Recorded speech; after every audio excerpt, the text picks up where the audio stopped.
You know, it's strange, isn't it, when you think about Meghan Markle over the years, because some might suggest, in fact, that her short tenure inside the British monarchy was only there as some kind of reality TV show, gathering information perhaps for something a little bit later on in life.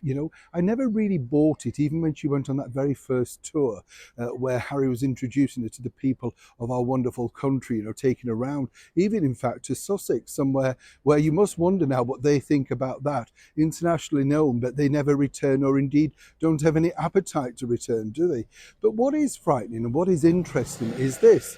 It appears that Meghan Markle, and remember that threat way back about no NDAs, well, seems she was filming all along. As ever, let me explain. Hi, good morning. How are you? Nice to see you as ever. Thank you so much for joining me today. Nice to have your company. Yes, absolutely. Now, I wanted to ask this very quickly because, I still keep getting told off for talking to you, but I don't care. We like a conversation, don't we? And I know this is a way beyond our years because I wanted to ask this. In 1938, right, get this, Orson Welles' War of the Worlds on radio apparently scared so many people they truly believed that Martians were about to land. Can you imagine that? Apparently people I don't think it's funny, but people were running out in the streets. You can imagine, can't you? Because when you think about it, radio really at that point was still very much in its infancy, and people would have believed things like that. But I was sort of thinking, in this era, what would scare you in that level, or have we become unscarable? I kind of think there's things that you turn off, like with I'm a Celebrity, Get Me Out of Here, where they're eating bugs and stuff. But I don't think there's any, because everybody thinks, oh, really? And even when it's true, people are really skeptical now, aren't they? Do let me know if there's anything that's still, apart from me, of course, that scares you on the TV. Cheeky, I can hear what you're saying.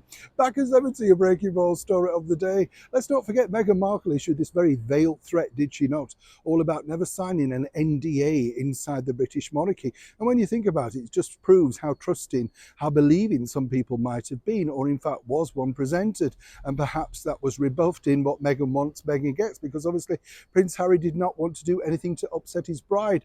The very best jewels, the outfits, the money, Prince Charles walking her down the aisle, you name it, she got it and took it in abundance. But it was that sort of message in with that magazine where she, and it's on record allegedly that, she sort of smirked and said, no, there was no NDAs. And this really could form part of a bigger picture for the alleged memoir that she could be working on that she believes is worth a lot of money. I kind of think the appetite is diminishing daily. But, remember this particular visit with our late and wonderful monarch, Queen Elizabeth, on the royal train? Well, according to a very well-placed source next to Meghan, yes, she did film on there. Yes, she did take sort of inside track and snaps. Now, it's debatable who owns what in a situation like that because it's on your phone, you've been personally invited, and the digital content legally is in your, you own it. No two ways about it. Yes, you could possibly not have public consumption on there, but either way, if she was filming inside the royal train, as many people suspect, what else did she record and film? As we saw, both Harry and Meghan were fervently filming and picturing everything, even during their short time at Nottingham Cottage and then at Frogmore Cottage, the cottage that Oprah Winfrey couldn't believe they actually lived in. You get the picture. So while all of these people are speculating that Meghan wouldn't have enough content, there's enough scarily eerie sort of people that would like a peek inside, say, the royal train, or perhaps divulging conversations with our wonderful late monarch. For me, I think the Queen was way too savvy to let the guard down for a conversation of any great depth to a former cable TV actress. But in Meghan's world, that could be simply enough to sell a book.